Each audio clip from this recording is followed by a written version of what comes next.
2024ஆம் ஆண்டினுடைய நாம் ஒரு முக்கால்வாசி பகுதியை கடந்துட்டோம் அப்படின்னு சொல்லலாம். இன்னும் ஒரு 3 மாதம் தான் இருக்குது. October, November, December. ஸோ இந்த 3 மாதங்களில் நிறைய திரைப்படங்கள் நமக்கு ரிலீஸ் ரெடி ஆகிட்டு இருக்கு. ஸோ இப்போ அக்டோபர் ஆரம்பிச்சிருச்சு. இந்த அக்டோபர் மாதம் என்னென்ன படங்கள் ரிலீஸ் ஆக போகுது அப்படிங்கிறது தான் இப்போ இந்த வீடியோவில் பார்க்க போகிறோம். பொதுவாக அக்டோபர் அப்படின்னாலே இந்த லீவ்ஸ் கொஞ்சம் அதிகமாக இருக்கும். இந்த மாதமும் அதே மாதிரி தான். ஏன்னா பூஜா ஹாலிடேஸ் வருது. அதே மாதிரி இந்த மந்தினுடைய எண்டில் தீபாவளியும் வருது. ஸோ நம்ம ஊரில் எப்போவுமே இந்த மாதிரி பூஜா ஹாலிடேஸ் ஆகட்டும், அதே மாதிரி தீபாவளிக்கு நிறைய படங்கள் வரும். அந்த மாதிரி என்னென்ன படங்கள் வருது அப்படிங்கிறத பார்த்துக்கலாம். ஸோ அக்டோபர் மாதத்தினுடைய முதல் வாரம் இந்த வாரம் 4ஆம் தேதி நிறைய சின்ன சின்ன படங்கள் ரிலீஸ் ஆகுது. அதில் குறிப்பிடத்தக்க முக்கியமான படங்கள் அப்படின்னா நீல நிற சூரியன் அப்படின்ற ஒரு திரைப்படம். திருநங்கை சம்யுக்தா விஜயன் தான் இந்த படத்தை டைரக்ட் பண்ணி அவங்களே நடிச்சிருக்காங்க. இந்த வாரம் வெளியாகக்கூடிய படங்களில் இந்த படத்துக்கான எதிர்பார்ப்பு கொஞ்சம் அதிகமாக இருக்குது. காரணம் இந்த படத்தினுடைய டைரக்டர் மற்றும் இந்த படத்தில் அவங்க பேசியிருக்க ஒரு முக்கியமான விஷயம் ஹைலைட்டாக பார்க்கப்படுது. அதே மாதிரி சீரன் அப்படின்ற ஒரு திரைப்படம். இந்த திரைப்படத்தை இயக்குனர் துரைமுருகன் டைரக்ட் பண்ணியிருக்காரு. இந்த படத்தில் இனியா, சென்ட்ராயன், சோனியா அகர்வால் அப்படின்னு ஒரு முக்கியமான நடிகர்கள் எல்லாருமே நடிச்சிருக்காங்க. இந்த படத்தினுடைய ப்ரெஸ் மீட்டில் தான் இயக்குனர் ராஜேஷ் பால்டாப்பா ஆடியோ லான்ச்சுக்கு வரமாட்டார் அப்படின்னு பேசினார். அதுவும் மிகப்பெரிய வைரலாச்சு. அதுக்கு பிறகு அவர் மன்னிப்பும் கேட்டார், நான் தப்பான டோனில் எதுவும் சொல்லலை அப்படின்ட்டு. ஸோ இந்த வாரம் இந்த மாதிரி நிறைய படங்கள் ரிலீஸ் ஆகுது. முக்கியமான படங்கள் அப்படின்னா இந்த சீரன் திரைப்படமும் நீல சூரியன் திரைப்படமும். ஸோ இதுக்கு அடுத்த வாரம் தான் ஒரு மிக முக்கியமான வாரம், அக்டோபர் 10ஆம் தேதி. ஏன்னா அதுக்கடுத்து 3 நாள் பூஜா ஹாலிடேஸ் வந்துடுது.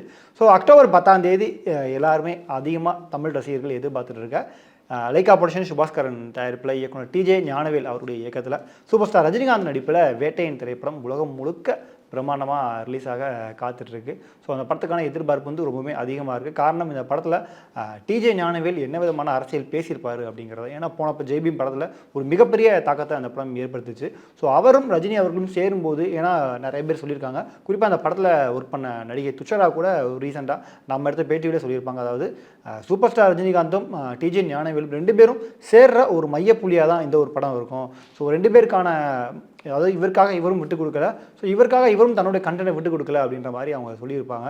ஸோ இந்த படம் எப்படி இருக்க போகுது அப்படிங்கிற எதிர்பார்ப்பு இருக்குது. இந்த படம் 10ஆம் தேதி ரிலீஸ் ஆகுது.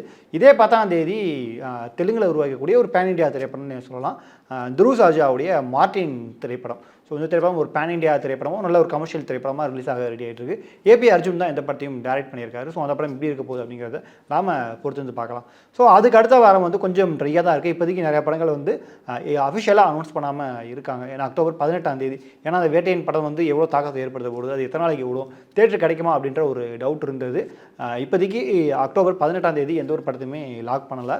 கட் பண்ணால் நம்ம அதுக்கப்புறம் அப்படியே போனோம்னா அக்டோபர் 25ஆம் தேதி ஹாலிவுட் ரசிகர்கள், இந்த வெனம் ரசிகர்கள் அவளோட எதிர்பார்த்துட்டு இருக்க வெனம் தி லாஸ்ட் டான்ஸ் திரைப்படம் உலகம் முழுக்க ரிலீஸ் ஆகுது. ஸோ இந்த படத்துக்கான எதிர்பார்ப்பும் அதிகமாக இருக்குது. ஏன்னா அந்த ஒரு ஃப்ரான்ச்சைஸில் இருக்கக்கூடிய அந்த ரசிகர்களுக்கு இந்த படம் என்ன மாதிரி இருக்க போகுது அப்படின்ற ஒரு எதிர்பார்ப்பு இருக்குது. ஸோ இந்த திரைப்படம் ரிலீஸ் ஆகுது. கட் பண்ணால் அதுக்கு அடுத்த வாரம் தீபாவளி, அக்டோபர் 31ஆம் தேதி. ஸோ தீபாவளிக்கு ஒரு 4 முக்கியமான திரைப்படங்கள் ரிலீஸ் ஆகுது. அதில் முதல் திரைப்படம் கமல்ஹாசனுடைய தயாரிப்பில், சிவகார்த்திகேயன், சாய் பல்லவி இவங்களுடைய நடிப்பில், ராஜ்குமார் பெரியசாமி இவருடைய இயக்கத்தில் அமரன் திரைப்படம் அக்டோபர் 31ஆம் தேதி ரிலீஸ் ஆகுது. ஸோ எல்லாருக்குமே தெரியும், இந்த படம் மறைந்த இராணுவ மேஜரான முகுந்த் வரதராஜனுடைய பயோபிக் தான். அவருடைய வாழ்க்கையில் அவர் இந்த போரில் எப்படி வீர மரணம் அடைகிறார் அப்படின்ற அந்த உண்மை சம்பவத்தை தழுவி தான் எந்த ஒரு படத்தையும் எடுத்திருக்காங்க. இந்த படத்துக்கான எதிர்பார்ப்பு ரொம்பவே அதிகமாக இருக்குது. இந்த படத்தினுடைய டீசர் பிப்ரவரி மாதமே ரிலீஸ் பண்ணிட்டாங்க. அப்போலேருந்து இந்த படத்துக்கான எதிர்பார்ப்பு ரொம்பவே அதிகமாக இருக்குது. ஸோ அப்போவே ஃபிக்ஸ் பண்ணிட்டாங்க இந்த படம் தீபாவளிக்கு ரிலீஸ் ஆகுது அப்படிங்கிறத.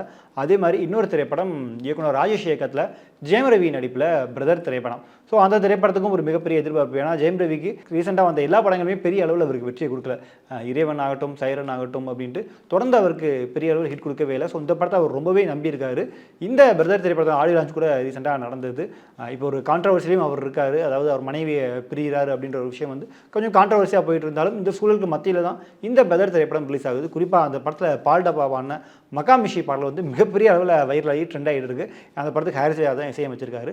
ஸோ குடும்பங்களை கவர்ற மாதிரி ஒரு அக்கா தம்பி சென்டிமெண்ட்டோட இந்த படம் உருவாயிருக்கதா சொன்னாங்க. ஸோ கண்டிப்பாக அந்த படம் எல்லாருக்கும் பிடிச்ச மாதிரி இருக்குமா அப்படிங்கிறத நாம் பொறுத்து பார்க்கலாம்.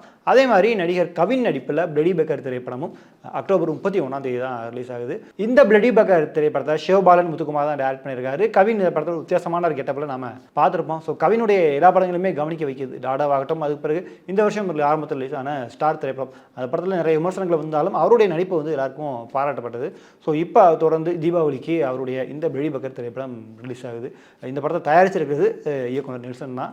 இதை தவிர்த்து இன்னொரு தெலுங்கில் உருவாகி அதுவும் கிட்டத்தட்ட ஒரு பேன் இண்டியா படமாக ரிலீஸ் ஆகக்கூடிய லக்கி பாஸ்கர் திரைப்படம். ஸோ இந்த படத்தில் துல்கர் சல்மான் தான் ஹீரோவாக நடிச்சிருக்காரு. மீனாட்சி சௌத்ரி அவருக்கு பேராக நடிச்சிருக்காங்க. ஸோ இப்போ ரீசெண்டாக துல்கர் சல்மானுக்கு பெரிய அளவில் படங்கள் எதுவும் வரல. ஸோ இந்த படம் அவருக்கு ஒரு மிக முக்கியமான படமாக பார்க்கப்படுது. ஸோ அஃபிஷியலாக அனௌன்ஸ் பண்ணியிருக்கிறது வந்து இந்த படங்கள் தான், இந்த அக்டோபர் ரிலீஸ் ஆகக்கூடிய படங்கள். இதை தவிர்த்து இயக்குனர் போஸ் வெங்கட் இயக்கத்தில் விமல் நடிப்பில் வெளியாக இருக்கிற சார் திரைப்படம், இந்த படத்தினுடைய ரிலீஸ் டேட் வந்து இப்போ வைக்க அறிவிக்கல. மேபி நடுவில் ஒரு வாரம் இருக்குது, அக்டோபர் 18, அக்டோபர் 25. ஸோ இந்த 2 தேதிகளில் ஏதாச்சும் ஒரு தேதியில், மேக்ஸிமம் அக்டோபர் 18ஆம் தேதி இந்த திரைப்படத்தை ரிலீஸ் பண்ணுறதுக்கான வாய்ப்புகள் இருக்குது அப்படின்னு சொல்லப்படுது. அதே மாதிரி இன்னொரு திரைப்படம் நடிகர் ஜீவா நடிப்பில் வெளியாக இருக்கக்கூடிய பிளாக் திரைப்படம். ஸோ இந்த திரைப்படமும் இந்த அக்டோபர் மாதம் தான் அப்படிங்கிறத அவங்க ஃபிக்ஸ் பண்ணியிருக்காங்க. பட் இருந்தாலும் அந்த டேட் மட்டும் இன்னும் ஃபிக்ஸ் பண்ணாமல் இருக்காங்களா. ஸோ இந்த திரைப்படமும் அக்டோபர் 18 இல்லை 25 இந்த 2 தேதிகளில் ஏதாவது ஒரு டேட்டில் ஷூராக ரிலீஸ் ஆகும் அப்படின்னு எதிர்பார்க்கப்படுது. தவிர்த்து ஒரு முக்கியமான திரைப்படம் அப்படின்னா பல வருஷமாக கிடப்பில் போடப்பட்டு இப்போ தான் அந்த படத்தை திரும்பவும் தூசி தட்டி எடுத்திருக்காங்க. நடிகர் சிவா நடிப்பில் வெளியாகக்கூடிய சுமோ திரைப்படம். ஸோ அந்த திரைப்படத்தை அக்டோபர் மாதம் தான் ரிலீஸ் பண்ணலாம் அப்படின்ற ஒரு பிளானிங்லையும் இருக்காங்க. டேட் மட்டும் தான் இன்னும் அறிவிக்கல. ஸோ இதுதான் அக்டோபர் மாதம் ரிலீஸ் ஆகக்கூடிய திரைப்படங்கள். ஸோ இந்த படங்களில் நீங்கள் எந்த படத்துக்கு ரொம்பவும் ஆர்வமாக வெயிட் பண்ணி காத்துட்ருக்கீங்க அப்படிங்கிற உங்களுடைய கருத்துக்களை மறக்காமல் கீழே கமெண்ட் பண்ணுங்கள்.